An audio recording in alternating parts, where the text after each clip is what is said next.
Halo, Assalamualaikum warahmatullahi wabarakatuh. Bismillahirrahmanirrahim. Hai, hari ini kita akan melanjutkan membaca buku Bunda Ajarkan Aku Puasa, sesi kedua atau part 2. Nah, kemarin kita kan sudah membaca tentang teman-teman yang ada di sini ya. Kemudian sampai di niat berpuasa. Kita lanjutkan, kita balik bukunya. Bismillahirrohmanirrohim. Sampai mana ya kemarin ya? Ini balik halaman sebelumnya. Kemarin sampai sini ya, sampai doa niat sahur. Setelah membaca niat, yuk kita lanjutkan. Setelah makan sahur, kita siap-siap ke masjid untuk sholat subuh ya, Nak? Iya, Ayah. Seperti yang Bunda bilang, saat Ramadan kita disunahkan untuk mengakhirkan sahur. Yang lebih penting dari sahur bukan makan atau sarapannya, tetapi terjaga di sepertiga malam terakhir dengan memperbanyak doa, sholat, atau berzikir. Rasulullah Shallallahu Alaihi Wasallam bilang, bangunlah pada waktu sahur, karena waktu sahur penuh berkah.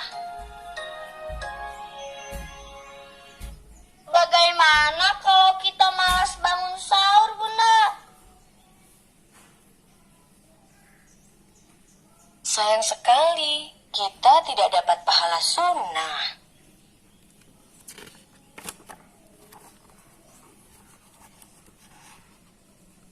Menahan hawa nafsu. Siang hari di bulan Ramadan, Abid dan teman-temannya bermain bola di taman. 3 gurame juga tampak hadir di sana. Mimi, ayo tendang bolanya ke sini. Oke, Bit. Siap. Bola ditendang Mimi. Bola melambung ke angkasa. Sayangnya, bola melayang ke arah Gugun. Waduh, kenapa bola ini mengenai kepala?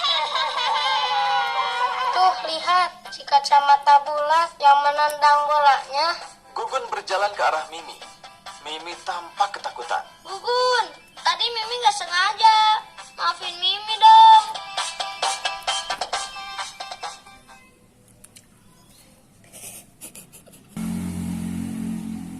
Waduh, sakit. Yes. Adik-adik, pasti seru ya kalau kita bermain sepak bola dengan teman-teman. Sekarang ini sepak bola memang menjadi salah satu olahraga paling populer di dunia. Bola yang sering disebut dengan istilah si kulit bundar, padahal bulat ya adik-adik, dan dimainkan oleh 22 orang pemain inti ini memang mampu menghipnotis seluruh dunia. Ternyata tayangan sepak bola pertama kali disiarkan secara langsung tahun 1937, yaitu pertandingan latihan internal antara klub Arsenal di Stadion Highbury, dan selanjutnya kita bisa menikmati pertandingan sepak bola dari seluruh klub di dunia ini. Bahkan 4 tahun sekali, lembaga tertinggi sepak bola atau FIFA menyelenggarakan pertandingan Piala Dunia. Ngomong-ngomong tentang Piala Dunia, kota Lusail, tuan rumah pada Piala Dunia FIFA tahun 2022 di Qatar, masih belum ada. Ya benar, kota ini masih belum ada, bahkan belum dibangun. Kota ini terletak di padang pasir yang rencananya akan disulap menjadi pusat semua kegiatan. Di kota Lusail, rencananya akan ada 2 lapangan golf, 2 pantai, pusat perbelanjaan, dan kebun binatang. Bahkan akan ada hunian penduduk sedikitnya 450.000 unit rumah yang katanya akan selesai pada tahun 2019. Wow! Oke, itu tadi. Kalau kena bola emang sakit ya. Oke. Sudah, jangan ribut. Ayo, kita duduk dulu di sini, Nak. Ada Ustadz Usman. Anak-anak, berpuasa tidak hanya menahan haus dan lapar saja. Orang yang berpuasa sebaiknya menjaga diri dari sifat pemarah.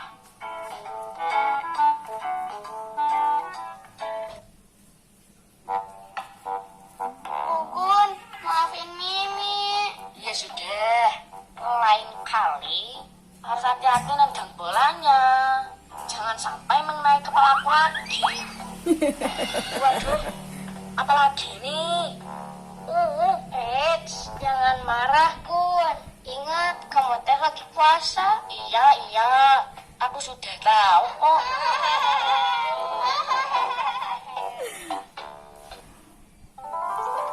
Dari Abu Hurairah radhiallahu an bahwa Rasulullah Shallallahu Alaihi Wasallam bersabda, saum itu benteng, maka orang yang melaksanakannya janganlah berbuat kotor dan jangan pula berbuat bodoh. Apabila ada orang yang mengajaknya berkelahi atau menghinanya, maka katakanlah, aku sedang saum. Hadis riwayat Bukhari.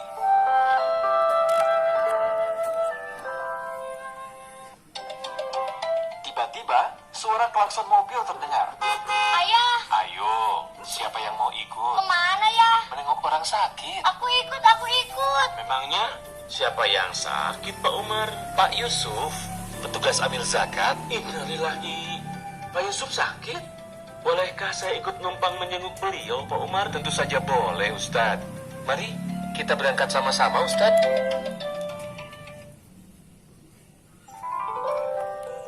Abid dan teman-temannya akan ikut Ayah Umar menjenguk Pak Yusuf.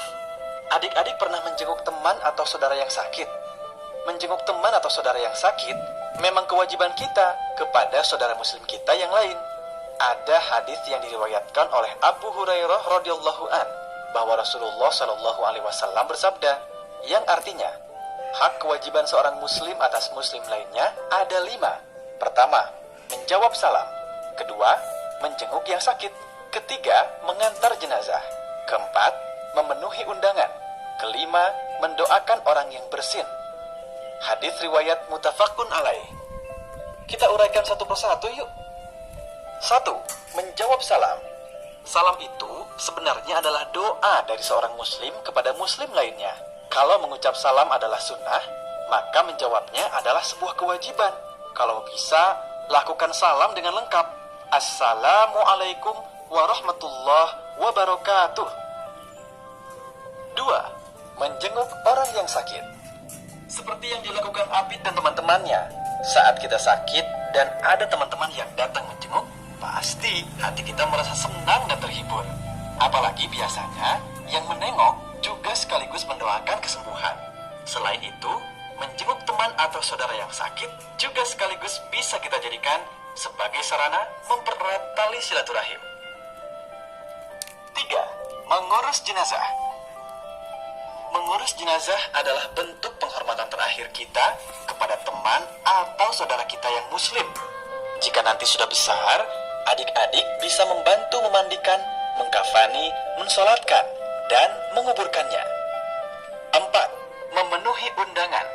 Jika kita memenuhi undangan baik dari teman atau saudara kita, maka kita juga punya kewajiban untuk memenuhinya. Jangan lupa ucapkan insya Allah jika kita berjanji mau hadir. 5. Mendoakan orang yang bersin.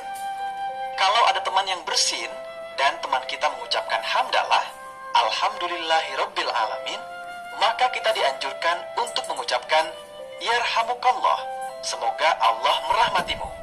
Kemudian orang yang bersin tadi disunahkan membalas pula dengan doa yahdikumullah, semoga Allah memberimu petunjuk. Dalam hadis riwayat Muslim ditambahkan satu lagi kewajiban muslim terhadap muslim yang lain, yaitu memberi nasihat. Jadi, jika ada teman yang melakukan kesalahan, kita wajib menegur, tentu saja dengan cara yang baik agar teman kita tidak tersinggung atau malu. Agama kita hebat ya adik-adik, sampai hal yang terlihat sepele pun ada aturannya.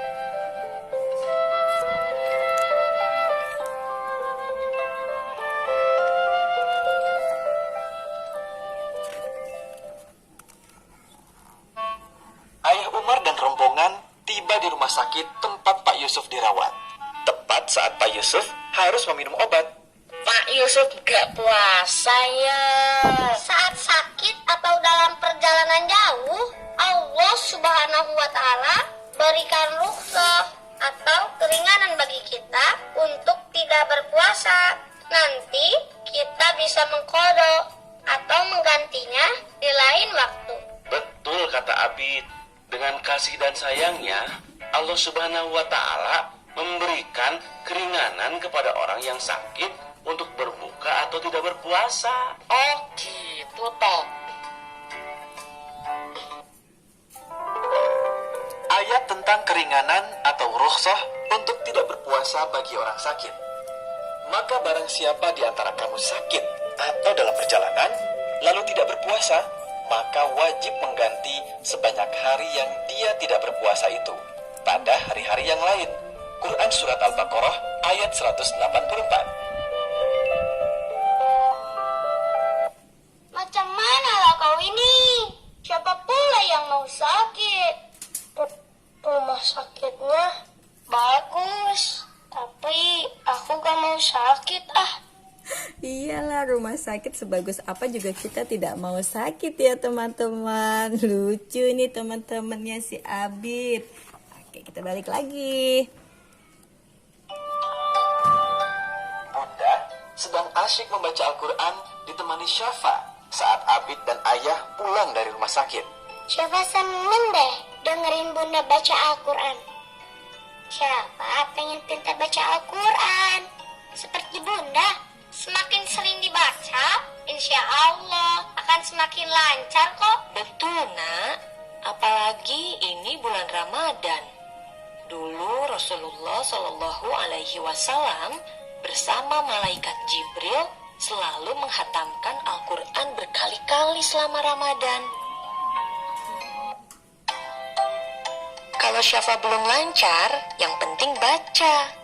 Membaca Al-Quran itu juga ibadah yang sangat dianjurkan. Iya bunda, kan siapa juga belajar terus biar cepat lancar baca Al-Qurannya.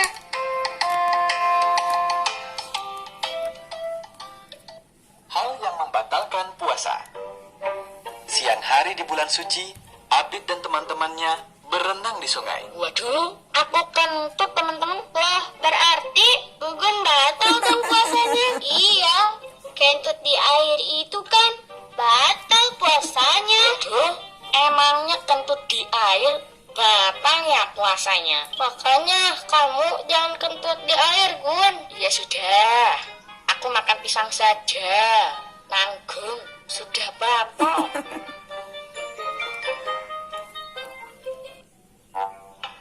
Tanpa pikir panjang, Gugun mengambil pisang yang disimpan di dalam tasnya.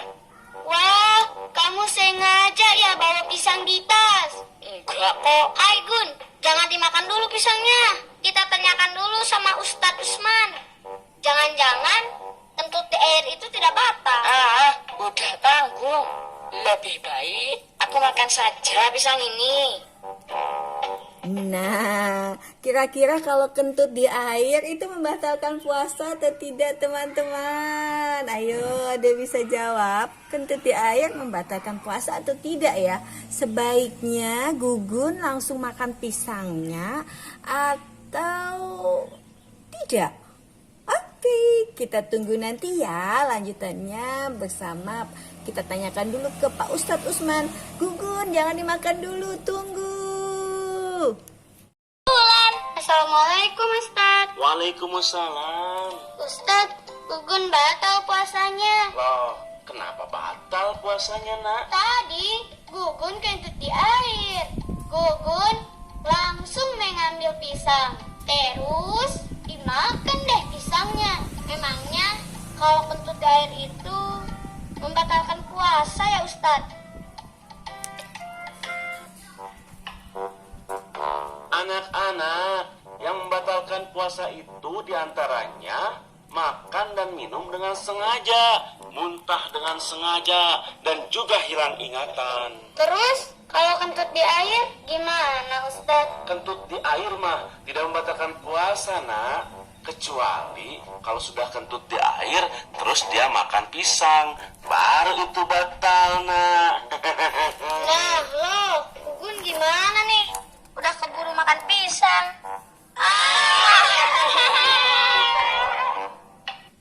Berbuka puasa. Abid dan teman-temannya sudah berkumpul di masjid menunggu tibanya azan maghrib. Banyak makanan yang sudah tersaji di sana.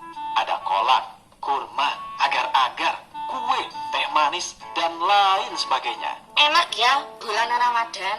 Selalu saja banyak makanan. Iya sih, tapi saya mah belum mengerti dari mana ya makanan sebanyak ini. Dari infak dan sedekah para warga lah.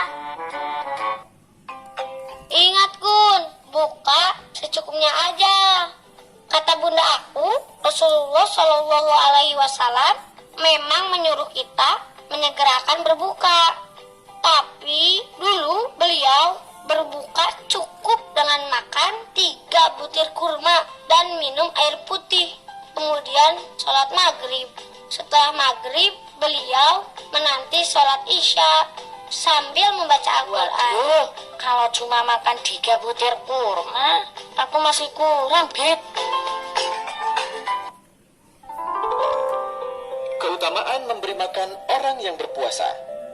Dari Abdul Malik bin Abu Sulaiman, dari Atha, dari Zaid bin Khalid al-Juhani, ia berkata, Rasulullah Shallallahu Alaihi Wasallam bersabda, barang siapa memberi makan orang yang berpuasa untuk berbuka, maka ia mendapat pahala seperti pahala orang yang berpuasa itu, tanpa mengurangi sedikit pun pahala orang yang berpuasa itu. Hadis riwayat Tirmidzi nomor 807. Allahu Akbar, Allahu Akbar. Azan maghrib terdengar. Waktu buka puasa telah tiba. Alhamdulillah. Ingat, jangan lupa berdoa.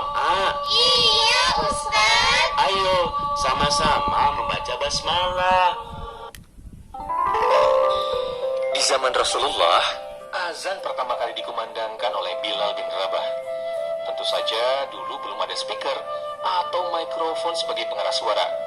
Semua kaum muslimin bersegera menuju masjid begitu mereka mendengar suara Bilal yang begitu lantang untuk memanggil sholat. Selain Bilal bin Rabah, sahabat lain yang bertugas menjadi muazin yang mengumandangkan azan adalah Abdullah bin Umi Maktum. Adik-adik, tahu siapa Abdullah bin Umi Maktum? Beliau adalah salah seorang sahabat luar biasa yang menjadi sebab turunnya Quran Surat Abasa. Meskipun buta, Abdullah menjadi salah satu orang buta yang ikut saat Rasulullah berhijrah dari Mekah ke Madinah. Satu-satunya orang buta yang beberapa kali diangkat oleh Rasulullah menjadi wakil beliau menjadi imam di Madinah saat Rasulullah sedang berpergian. Tidak ada yang membatasi gerak kita saat kemampuan kuat untuk terus maju selalu ada dalam diri kita. Contohnya Abdullah bin Umi Maktum ini. Dengan begitu banyak istimewaannya, beliau menorehkan sejarah gemilang hingga turut serta dalam peperangan hebat di Qadisiyah di masa Khalifah Umar bin Khattab ketika penaklukan negeri Persia di bawah pimpinan Sa'ad bin Abi Waqqas. Kalau Abdullah bin Umi Maktum yang buta saja demikian hebatnya dan selalu sholat tepat waktu, kita yang sehat dan bisa melihat harusnya lebih rajin ke masjidnya ya adik-adik.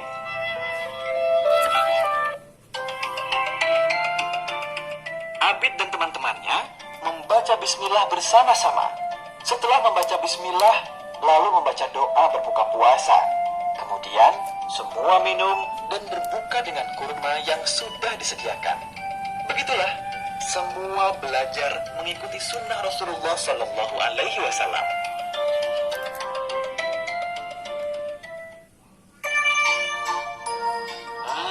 Nikmatnya buka puasa. Alhamdulillah ya Allah. Tapi hati-hati loh. Jangan mentang-mentang puasa seharian, terus begitu azan maghrib, langsung menyantap semua makanan. Makan sepertinya saja. Selain biar tubuh kita nggak kaget setelah seharian istirahat, puasa juga harus menahan diri dari hawa nafsu, termasuk hawa nafsu untuk makan. Dulu, Rasulullah biasa berbuka dengan segelas air dan 3 butir kurma. Hindari makan goreng-gorengan saat berbuka puasa. Lebih baik makan buah-buahan atau yogurt karena lebih sehat dan tidak menaikkan kadar gula darah secara langsung. Yuk kita membaca doa buka puasa. Doa berbuka puasa. Zahabadz dzama'u wabtallatil 'uruqu wa thabatal ajru. Insyaallah. Telah hilanglah dahaga, telah basahlah kerongkongan. Semoga ada pahala yang ditetapkan jika Allah menghendaki. Hadis sahih riwayat Abu Daud nomor 2357.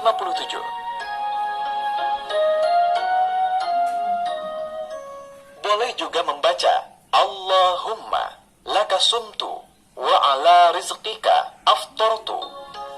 Ya Allah, untukmu aku berpuasa dan dengan rezekimu aku berbuka.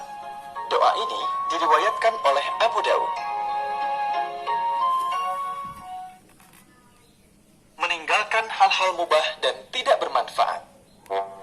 Setelah berbuka puasa, Gugun meringis kesakitan. Waduh, perutku sakit begini. Makanya, kamu jangan terlalu banyak makan, Gun.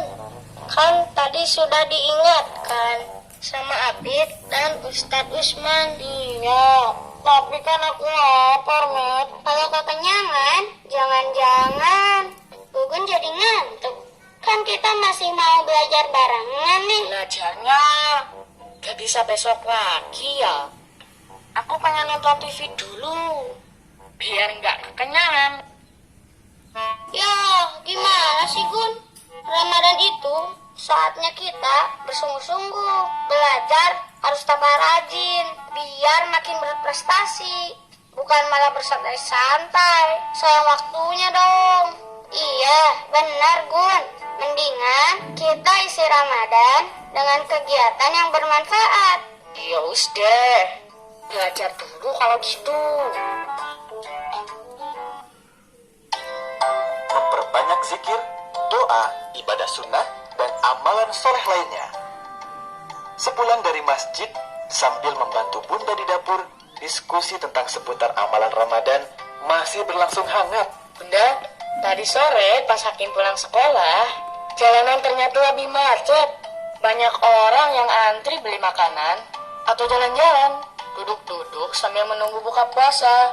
Padahal, kata Ustadz Usman, kita harusnya khusyuk berdoa. Karena salah satu waktu terbaik untuk berdoa adalah waktu menjelang berbuka puasa. Iya sayang, makasih ya. Kita semua memang harus banyak berzikir dan berdoa. Doa itu adalah simbol hubungan antara kita dengan Allah.